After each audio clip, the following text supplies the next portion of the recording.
Welcome to York Minster, this amazing Gothic cathedral that towers above the city of York. But before this structure was actually built, York itself was a very important centre for the Roman Empire. Indeed, Roman York was called the Boricum, and on this spot stood the basilica of the fortress of the Roman legions in the north of England.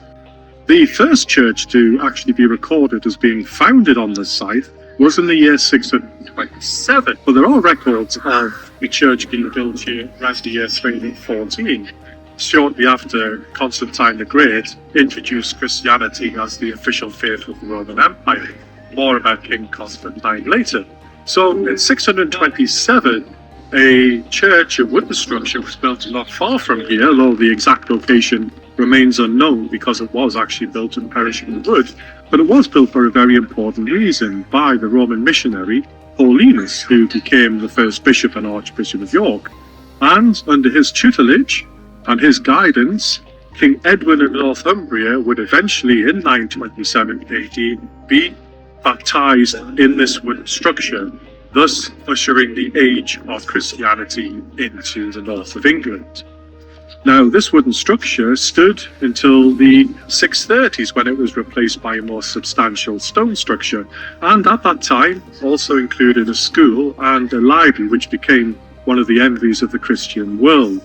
The stone structure that stood didn't face any particular problems until the year 866, and in that year 866 it is recorded a Viking raid on the city of York, probably the first Viking raid.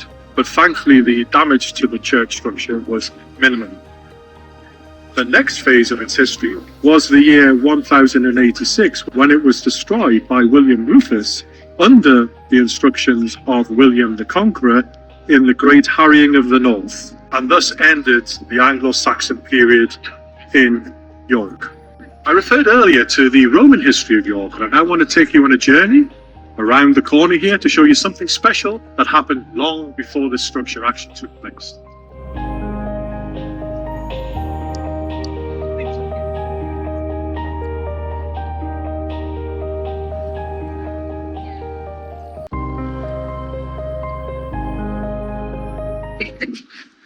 This wonderful column was found in the foundations of the basilica underneath the current minster, and it was believed to have been a supporting column of the great hall that once stood here in Roman times.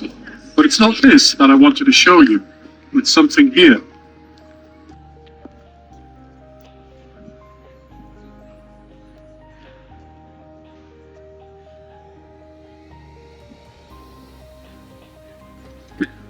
The statue of Constantine is erected in the south piazza of Minster.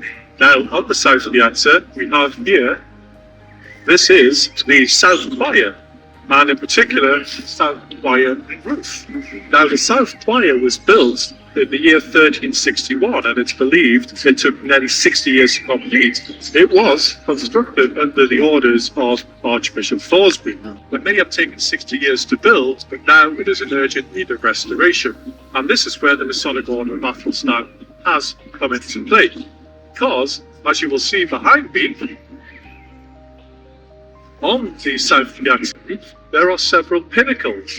Now, the pinnacle that you can see, which looks splendid in view, has recently been completed. The pinnacle to its right is covered in scaffolding, and that is pinnacle S9. And it is here that the grotesque of King Athelstan will be erected on behalf of the Masonic Order of Athelstan.